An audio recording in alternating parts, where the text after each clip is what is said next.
आंखें बंद करें, अपने आप को एक आरामदेह पोजीशन में ले आए और अपने हाथ अपने घुटनों पर धीमे से रखें। अब एक गहरा सांस लें और 2 से 4 सेकंड के बाद आहिस्ता आहिस्ता बाहर निकालें।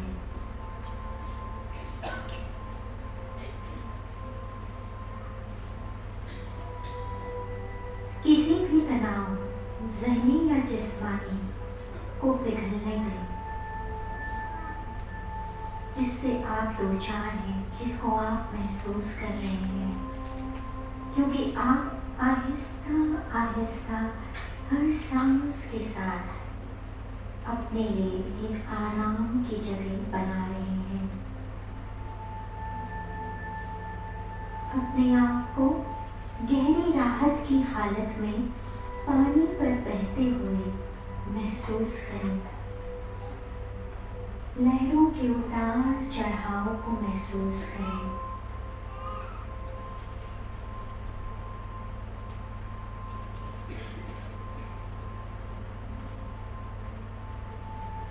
अपने सर के ऊपर हिस्से से लेकर पांव की उंगलियों तक फैलने वाली एक सुनहरी तवानाई से भरपूर रोशनी की तस्वीर बनाएं,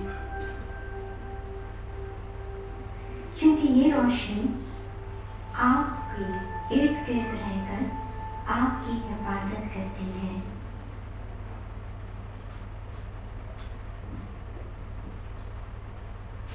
कुछ और गहरी सांस लेकर अपने अंदर एक आराम और ठहराव को महसूस करें और इस हालत में उन तमाम चीज़ों पर गौर करें जिसके लिए आप शुक्रगुजार हैं। आपके प्यारे, वो कारकुन, सहेली या साथी जिसकी तरफ से एक अच्छी तारीफ, जो भी जहन में आता है, खूबसूरत पहाड़, ताज़ा हवा, आपकी सेहत, जिसकी वजह से आप यहाँ पर बैठकर इन बातों को सुन रहे हैं, तो या फिर जब खुदा आपको वसीला बनाता है और आप किसी की उम्मीद, मदद और राहत का जरिया बन जाते हैं।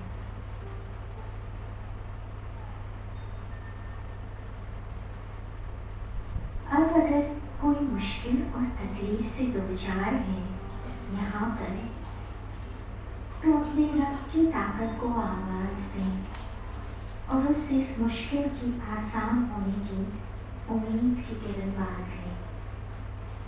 हम सब उनके साथ इस दुआ में शामिल हैं। अब गहरे शुक्रगुजार के एहसास को अपने जिस्म में आने दें।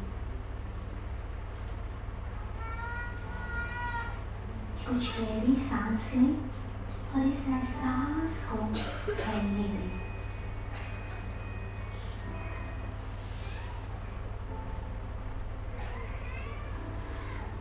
यकीनन ये कैफियत तनाव और मनफी जज्बात से आपको दूर कर देगी।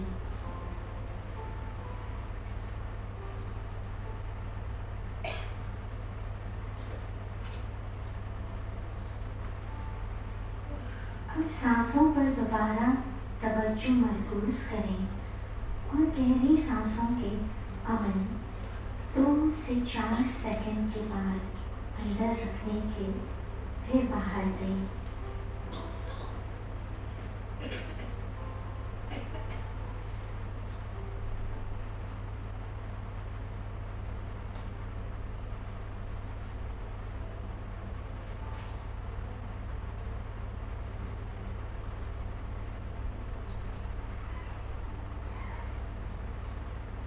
इस दुआ से अपने दिन का आगाज या इख्तिताम करें।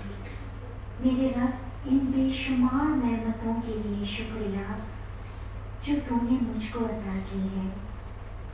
इन नेमतों में इजाफा हो और मेरे शुक्र अदा करने की सलाहियत को पुख्ता कर। आमीन।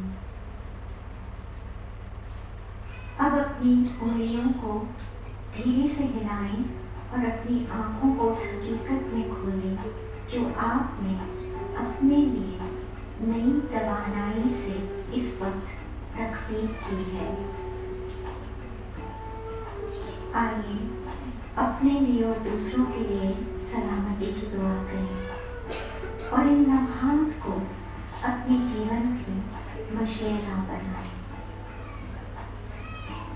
शुक्रगुजारी और इंतज़ारी के साथ अल्लाह हाफ़िज़।